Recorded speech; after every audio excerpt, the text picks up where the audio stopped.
अवधूत चिंतन गुरुदेव दत्त श्री स्वामी समर्थ. मित्रांनो, आज मी तुम्हाला ह्या व्हिडिओमध्ये गुरुचरित्र वाचनाचे काय काय फायदे आहेत ते सांगणार आहे. तर बघा, गुरुचरित्र हा ग्रंथ अत्यंत लोकप्रिय असून दत्त सांप्रदायिकांनी त्याला वेदांची मान्यता दिलेली आहे. या ग्रंथाचे एकूण 52 अध्याय असून ओवी संख्या 7491 आहे.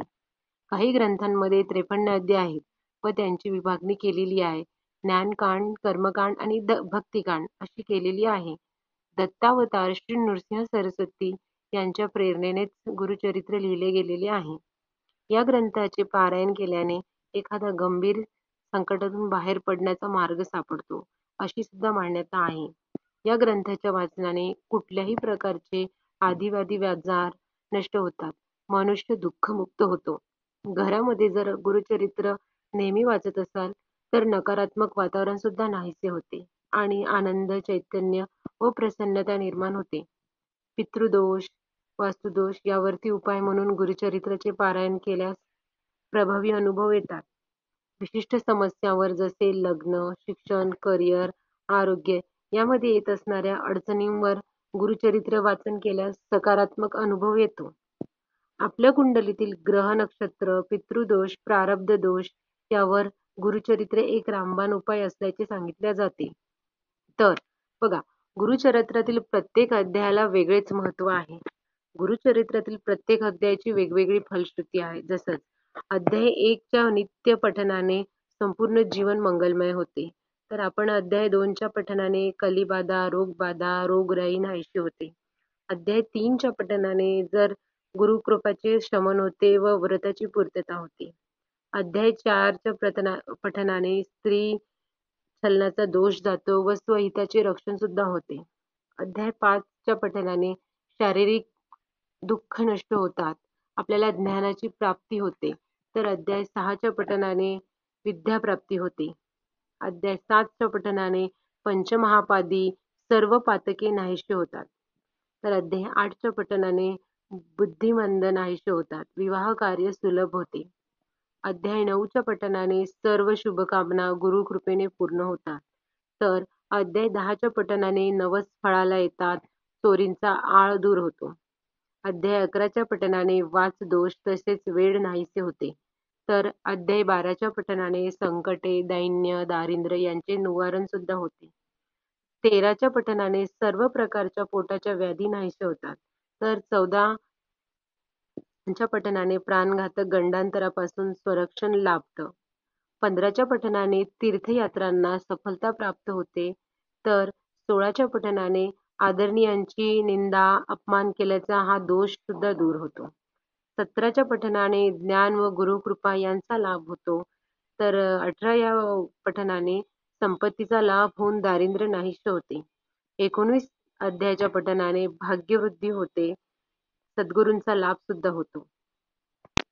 तर अध्याय 20च्या पठनाने गुरुस्मरण करून मनी पूजा करी व गुरुचरणी तुझे पाप होईल धुनी, ब्रह्मसंबंध परिहारेल. 21च्या पठनाने मृत्यू भयापासून आपल्याला मुक्तता मिळते. तर 22 अध्यायाच्या पठनाने वांझपण दूर होते, बाळंतिणीला दूध येते.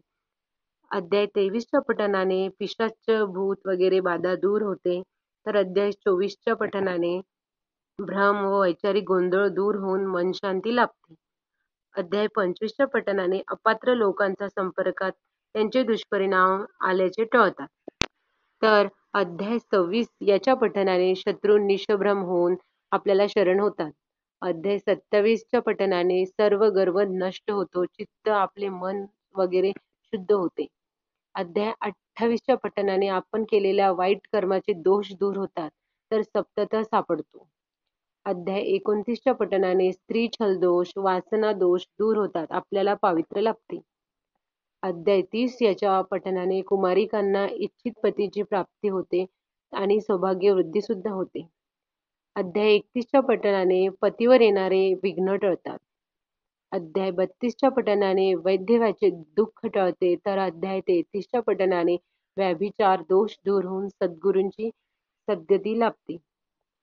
अध्याय 38च्या पठनाने प्राण संकटाचे निवारण होऊन आयुष्य वृद्धी होते. तर अध्याय 39च्या पठणाने 35च्या पठणाने हरवलेले, नष्ट झालेले प्राप्त होते. तुटलेले संबंध सुद्धा जुळतात.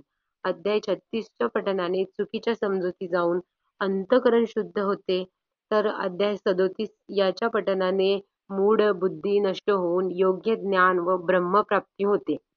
अध्याय 38च्या पठणाने निंदा करणारे जे तुमचे निंदक आहेत ते तुम्हाला शरण येतात आणि देवी अन्नपूर्णा नित्य प्रसन्न राहते. अध्याय 39च्या पठणाने सद्गुरूंची प्राप्ती होऊन आपल्याला योग्य मार्ग सापडतो. तर अध्याय 40च्या पठणाने कुष्ठरोग नाहीसा होतो आणि आपले शरीर निकोप होते. अध्याय 41च्या पठणाने सद्गुरूंची प्राप्ती होऊन योग्य मार्ग आपल्याला आयुष्यामध्ये सापडतो. आणि जर आपण अध्याय 42चं पठण करत असो तर विद्या व फलांची प्राप्ती होऊन कर्तबगारीला यश येते. अध्याय 43च्या पठणाने सर्व आपल्यामध्ये असलेला गर्व व क्रोध नाहीसा होऊन ऐश्वर्या संपत्ती आपल्याला प्राप्त होते. अध्याय 44च्या पठणाने मनातील भ्रम दूर होऊन योग्य मार्ग लाभतो. तर योग्य 45च्या पठणाने कुष्ठरोग नाहीसा होतो, गुरुनिष्ठ सफल होतो, आपली बुद्धी वाढते.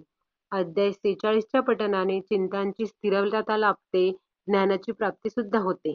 तर अध्याय 47च्या पठणाने पक्षपाताचा दोष नाहीसा होऊन समत्व बुद्धी प्राप्त होते.